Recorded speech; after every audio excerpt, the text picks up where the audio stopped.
day. Look at that. That's a Windows background right there. I think I'll call it Iowa. What do you think? Oh, corn. So, corn, nice days. Corn has roots. I think. I'm not a botanist. But roots. Segues. Let's get to the root of this video. Here's nothing that's gonna piss a lot of y'all off.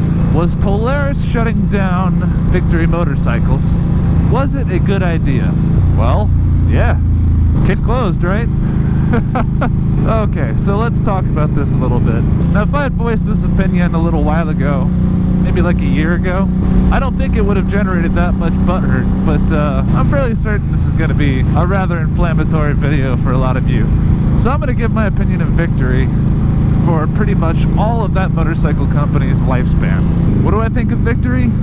Not much. That's not to say that they're bad motorcycles. It's just that me personally, I've never really had my eye on them. And I think that might have been one of the reasons that they went under. I say went under, but there's not really a reason for... It didn't go under. Polaris closed Victory after they made the hard decision that they should be focusing their resources into Indian motorcycles. It's not to say that the Victory brand was doing poorly, although if you look at the sales numbers and market saturation of the United States... Ow. F***ing rock just hit me, y'all. You know, that's not to say that they weren't doing too well. That's just really to say that Victory was not getting the customer base that Harley had. And when they're not getting the customer base that Harley had, and they acquired for an undisclosed amount Indian motorcycles, they said, hang on here, we got a lot of potential with this brand. You guys like how I speak on the behalf of Polaris Industries? Like, come on. Don't trust me. I am not a market expert. I am not a board member. I am not even a shareholder of Polaris. But with the closing of Polaris, in my opinion, that was really pretty much... Ooh. Don't downshift into first, guys. Look at this guy. Can't ride a fucking motorcycle. Why is he qualified to talk about him? Here's why I'm qualified. You, that's why. So Victory never caught my eye, and they never really caught my eye because in my mind I feel like I am of the somewhat but not so much common mindset that the Japanese motorcycles just as good. You know, that's just because of me. I was a budget-minded person, but also I actually believe that Japanese motorcycles, engineering wise, reliability wise, bar none, you just can't compete. But you don't buy a Harley for those reasons. But Victory, that was an American motorcycle company that wasn't Harley.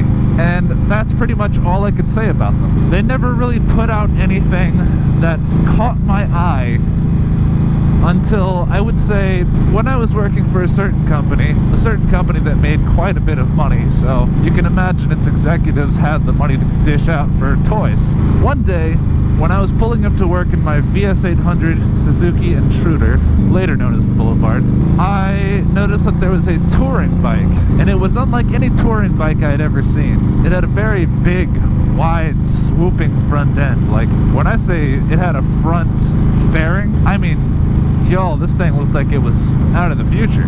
And I saw the front lowers, you know, the things that shield the wind from your legs. And they looked like parts of a submarine, like a really nice looking, futuristic looking airship. And I gotta say, man, at that point I was like, I've never seen a motorcycle like this. This thing looks cool. And I wondered what Japanese motorcycle maker made this thing, because I hadn't seen it before. I looked at the logo on the side of the tank, Victory Motorcycles. Okay. That's a name I haven't heard around anywhere, but it's a name I knew of. I had no images to put in my head. I've seen Victory motorcycles before, like the Gunner, the Hammer, and ooh, y'all see that deer? Oh, man, he just disappeared. That's terrifying. But the Victory Gunner, the Victory Hammer, the 8-ball, the Highball, all of these names, they didn't mean anything to me, because when I looked up Victory motorcycles, not even looked up, just saw casually, like I think Walterific took one on a demo day once. I think it was a Gunner, and I was like, wow, that thing looks like a Harley.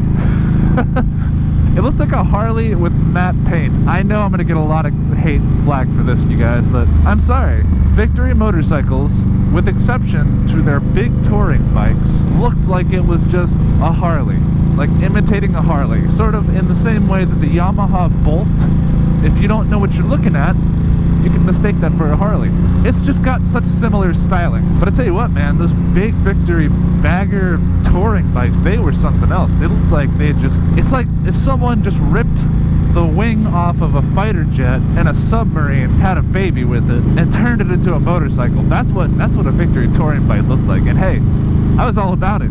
I was like, oh my goodness, that thing's beautiful. But there's just not much out there Victory-wise that just drew me to the brand. It was like, hey, a matte black Harley and a slightly different bit of styling. And because of that, and it's the image, folks. We have to talk about the image, because motorcycle buyers arguably buy on image alone. Like, I don't know any single person who loves motorcycles who looks at a bike, doesn't like it, but absolutely falls in love with the bike once they test ride it. Because I don't know anyone who even gets to that stage, you know? It's like, if you don't love the way a bike looks, you're not gonna buy it. I'm sorry. You can't convince me otherwise of that. But that was me, you know? I was like, wow, I love the big touring bikes. How the hell could I ever afford one, you know? It's like way out of my price range. I know I'm digging kind of deep into this, but I just wanted you to get my mindset on why Victory motorcycles never really caught my eye. And then there was one day they released a new bike. It was a small motorcycle, you know, of relatively small size anyway. Small enough engine displacement where I was comfortable looking at it and going, hey man, that's a really cool bike. And that bike was the Victory Octane. Starting off, I wasn't a fan of the Octane. It still had that not Harley but Harley looking style, but it was in a frame that I'd never seen before. It used the engine as a stressed member to increase handling ability. It was a small dual overhead cam, 1200cc monster of an engine. It was a muscle bike. It was a smaller muscle bike, like not necessarily in the class of the Yamaha VMAX, but also not necessarily in the class of the 800 Sportster. And so that was kind of the range I was looking at. And then I go, wait a minute, didn't Polaris just buy Indian? Like, what's up with that? And then I realized, holy crap, they just started releasing an Indian Scout. Ah, big news there. Big news, big sky. Look at that, man. Gorgeous. And then I come to realize the Victory Octane is the Indian Scout. The only difference between the bike is that it's essentially that it's just geared a little bit more aggressively and it's got a little bit more horsepower. It is the performance Indian Scout. Then I realized, wow, I kind of really like the Octane, but the Indian Scout looks so much better. I wished I could have the Indian Octane, you know what I mean? But after seeing that they weren't all that different, I was like, you know what? Look at the bikes that Victory has, the Gunner, the Hammer, the 8-Ball, and then look at the Indian motorcycles. Like, in my opinion, they're just incomparable. Like, Indian is gonna 100% catch my eye every time. So, zooming out a bit here, what I'm trying to say is, I never really caught the Victory bug, you know what I mean? It's just like, it was such a non-item to me. So, zooming out, we go back to the main subject at focus here. Was the Polaris closing of Victory motorcycles a good move for business? From a perspective like my own, yeah, absolutely. Because how many people are like me in that they want something performance-oriented, or they want something very stylish, and they want it to not be Harley but still be American? How many people out there are like me? I mean, I definitely don't claim to be like most people, but just in my opinion, that was a great move. I know a lot of Victory owners will be upset by this, but I implore you to see it from my position, which most likely is Polaris's position of, we need to maximize profit. The great Ron Swanson once said, never half-ass two things. Whole-ass one thing. And I firmly believe that's what Polaris is doing. Now, you may be a Victory customer. You may have just bought one because it was on sale from the liquidations, or you may have been a long-time Victory consumer because you happen to love the Harley style. Sorry, guys. Ooh, sorry, I didn't mean to interrupt your meal. Stinky meal, god damn. Ugh. You may be a long-time Victory customer who just wanted something that wasn't Harley. Well, it's not like you're being abandoned. Because yes, they have decided to ramp down production, but they're still producing parts for your motorcycle for the next decade. Speaking of parts, what the hell is this? Oh man, that's dangerous. Ugh. That's better. Oh man, again with this? This thing pops off all the time. I gotta get myself a throttle lock. Good enough. So Polaris has you covered for another decade. Parts, servicing, whatever you need. Do you really see yourself owning that bike for the next decade? Maybe you do, maybe you don't.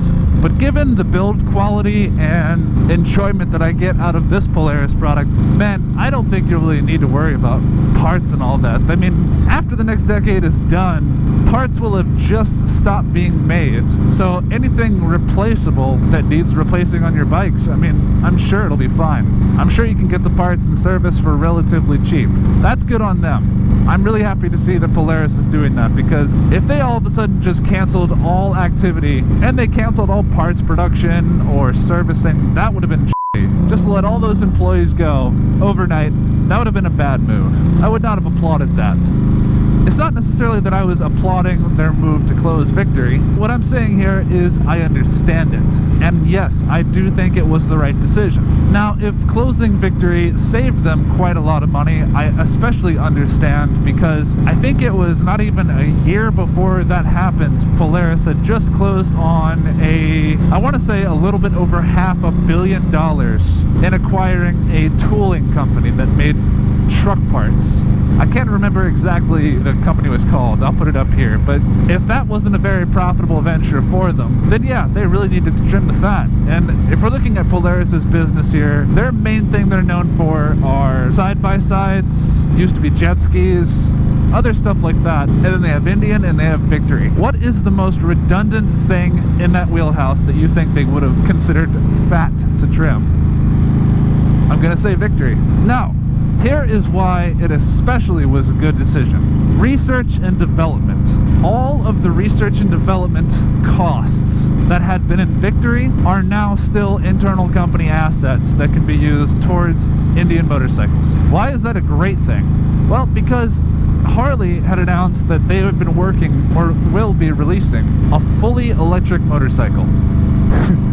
Laugh all you want. Because Harley releasing a fully electric motorcycle may be laughable, but it's laughable because, like I said before in my previous videos, they're a victim of their own success. They can't make something different and have it be pulled off. I can't talk much on Polaris's viewpoint on that here, because they made the Victory Impulse. The Victory Impulse, as far as I know, was a sales flop. Are they that popular?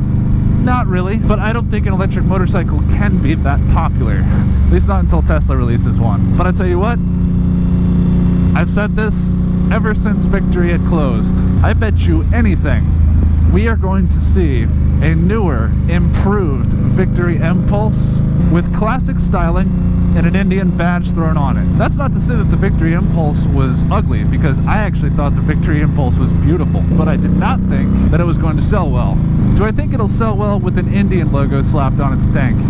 Its tank. I am not so sure. I think Victory might be holding their cards on that one. Or Polaris, you get what I mean. But what I'm saying is I'm excited, because I want to get the Victory R&D into Indian, because that's going to make Indian much more so a performance-oriented brand and a heritage-style brand. I think Indian came out swinging with Heritage as their moniker, and I don't think that was necessarily a bad move. But now I want to see performance. Now I want to see how Indian can show me that they're a fast performance and engineering style brand. And I would say that they're doing that with the FTR 1200 that's soon to release next year. But I can't wait, you know? The Gunner, the Hammer, whatnot, I believe it used the Freedom 106 engine, which was a very acute angle V-twin. It had quite a stroke on it. I'm not sure about the bore size, but I don't think that was a square motor. Those engines are performance style engines. As much as they're wrapped up in the Victory livery, That's what I like about those bikes the most. Not only just were they not Harley, but they were powerful. They were fast, man. Those were muscle bikes in their own right. As a matter of fact, I actually saw one of those Freedom 106s get swapped into an Indian. Some guy was fed up with this Thunderstroke motor because it wasn't really a speed demon of a machine. He put it in there. He put it in there and the whole forum went wild. They were like, why? Why would you do that? Autistic screeching. And I'm sitting here thinking, dude, yeah, the Thunderstroke 111 is a piece of artwork. I love it. It's a beautiful engine. I'd have one just sitting in my living room if I could. Power my living room with gasoline, you know what I mean? But I tell you what, I bet you that Chieftain's faster now. Despite it being 5 less cubic inches of displacement, I bet you that thing hammers now. See what I did there? The hammer. Anyway, people were freaking out about it, and I was just like, why are you freaking out? They're like, that's like putting a Harley engine into an Indian. Why would you do that? And I'm just sitting here like, no. Dude, that's like putting a Toyota engine into a Lexus. Which they did. Look at the Lexus LS400. It's got the 1UZ V8. It's a 4-liter double overhead cam V8. And it doesn't even say Lexus on it. It says Toyota. You know why? Because Lexus and Toyota are owned by the same company. Just like Indian and Victory are owned by the same company. It's not as if they had just swapped an LS into like a Coyote Mustang. Like, let's get rid of the Coyote engine and put this LS7 in it, or whatever the LSs they're at now. And it's just like, wow, you guys are really upset at that. But let's just zoom out again. Was Polaris closing Victory Motorcycles a good idea? To solely focus their motorcycle development and sales and all that into Indian? Yes, I think so. You can't really compare the battle that Americans will struggle with from Harley Davidson to a brand that's been around for maybe 10 years. You can't compare that to the face-off that Americans would have when considering a brand like Harley Davidson that's been around over 100 years to a brand that's been around even longer. Harley Davidson is the longest continuously operating brand, but Indian is the oldest motorcycle brand in America. It's America's first motorcycle, and for a lot of America's history in motorcycling, Indian was right there. They were neck and neck for quite a while, and I'd argue that they're definitely finally at that again. I think if there was one company to revive Indian and it not be an awful decision, it's Polaris. The proof's in the design, you know? It got me to buy one, and for a person who's a big fan of Japanese motorcycles, that's pretty big. So I'm gonna go ahead and stop my rant here. What do you guys think? Do you guys own a Victory? I know you love it. I have some of y'all in my comments section saying you love your Victory. You like the Indian motorcycles, but you found a good deal in a Victory. Hey dude, good on you, because if you love that Victory, I'm sure you have a lot less trouble with it than you have. I'm not even gonna go down that road anymore. You guys know where I stand on that. I know I'm probably the minority here, but man, I'm glad they did it, because I am glad that they are focusing on something that I love. So with that, I'm gonna leave you guys. Toss me down in the comments. Leave a like if you agree. Leave a like if you disagree. That way I know which one did which. Alright y'all, peace out.